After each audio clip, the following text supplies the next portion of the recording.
Stijn versus Jules. Now, my question to you is, are you familiar with Jules? Sorry, two things at the Oh, same are time you going on. familiar with Jules? Am I familiar with Jules? Yes and no. I've never played him. Is he Dutch? Yes. Okay, He so is, we do have an ice climber players in our country. Yes, we do. But he doesn't show up very often. Ah. So he's from the region of Nijmegen/Arnhem. Yeah, that's And, quite a bit of traveling to do if you want to get to Randstad regions. He doesn't travel so often, so I'm not sure if that could be considered a real practice partner for people like Anka. Maybe for people in Gelderland. I guess if he really wants to, then it would be possible. But I don't know. I don't see him so often. So. Well, he's here today, and he's probably planning on giving Stijn a hard time. Looks like they have decided on the stage, setting back the timer to 8 minutes for singles. Here they go. It's Yoshi's story. Will we get hand warmers? Yeah, this looks like hand warmers. We got some hand warmers first, so that's okay. Well, let's see if Stijn's tech skill is on point today.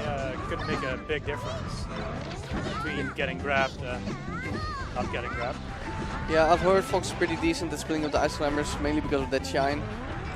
So he has the tools he needs. Yes, he has the tools, but difficult to bring out sometimes. Definitely. But Stijn is a very technical player. Not always perfect, but he has these days and these moments where he's just, really good. And I expect that if we get to see that Stijn today, that Stijn will win. I've heard Professor Pro is one of the best players in the world at fighting the IceClimbers, at least as Fox. Absolutely, he shows that this matchup is very difficult for IceClimbers. He has beaten, I think, all significant IceClimbers players, including Wobbles, he beat Wobbles at Beast. Fly Amanita, Nintendo twice. So you could say that he is a master at the matchup. So even if you don't have any practice partners, I guess Professor Pro would be the guy to watch if you're learning to study about this matchup. Yeah. Well, let's see. Pro, he practiced a lot with Alpha Dash, who is a pretty good IceClimbers in his own right, but not the level of someone like Nintendo. So it's definitely possible, for example, to practice with someone like Jules. Yeah, well, let's see if Stijn has what it takes in this matchup to do what is necessary, and that is splitting up Nana, which he is doing now. He couldn't kill Nana because she grabbed the edge immediately. But that's what he's looking for. No, we've seen Jules already get multiple grabs, but no wobbles coming out yet. He wasn't in a situation where he could really pull the wobbles off, either because Nana was too far away, or she was doing something else, or maybe he got out too fast. It's not always a huge problem though, because the IceClimbers have a lot of amazing conversions over throws, even without wobbling. Absolutely. So yeah, getting the grab, that's dangerous territory, even if you don't get the wobbles. But still, so far it hasn't been a problem. Oh, again with the shine, splitting them up.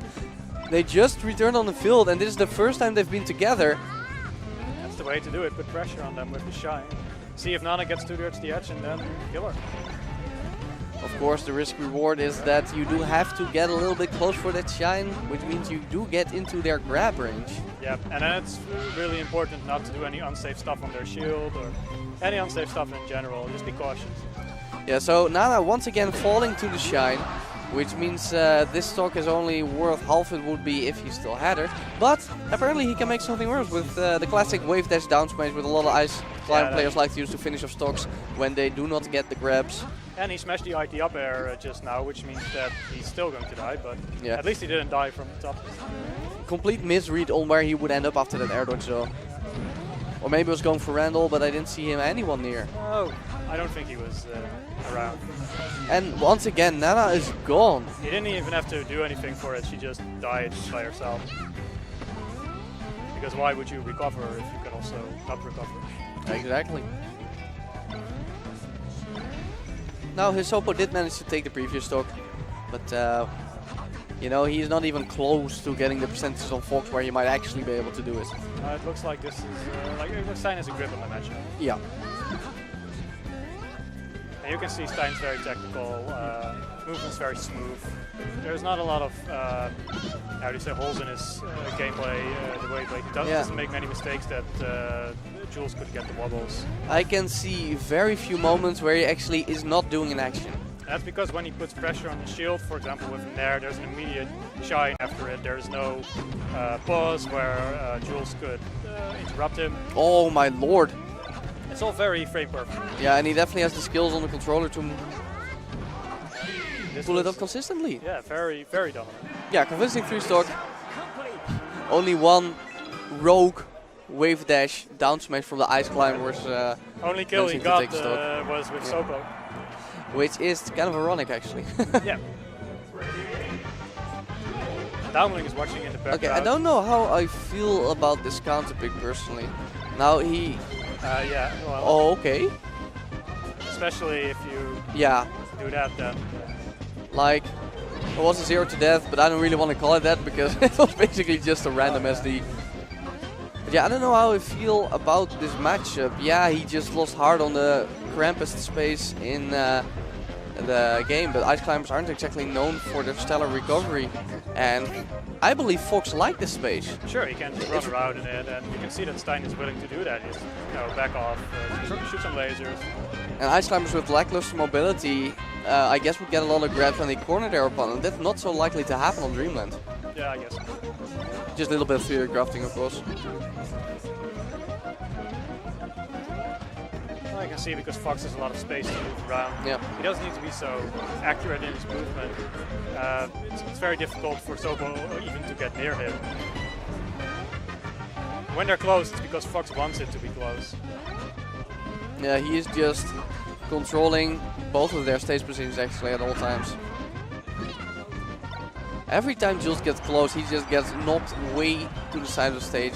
He's just outside of the range of Stein, but I feel that is completely because of the way Stein moves. Yeah. It's not an accident or something, or because Jules is not playing well. It's just that Stein seems to really know the range that he can safely move in. It's completely overwhelmed by just the sheer speed and other movement options that Fox has.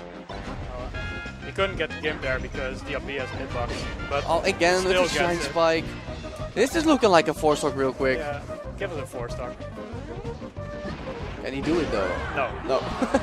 Crouch cancel down smash. You see, he didn't get the shine out immediately and immediately got punished for it.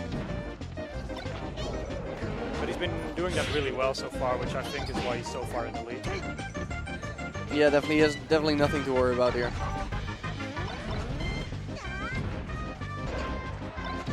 And that's the end of Nana. Oh. Yeah, and there's Popo. He dies even before Nana. So yeah, absolutely hopeless for the IceClimbers in this particular set.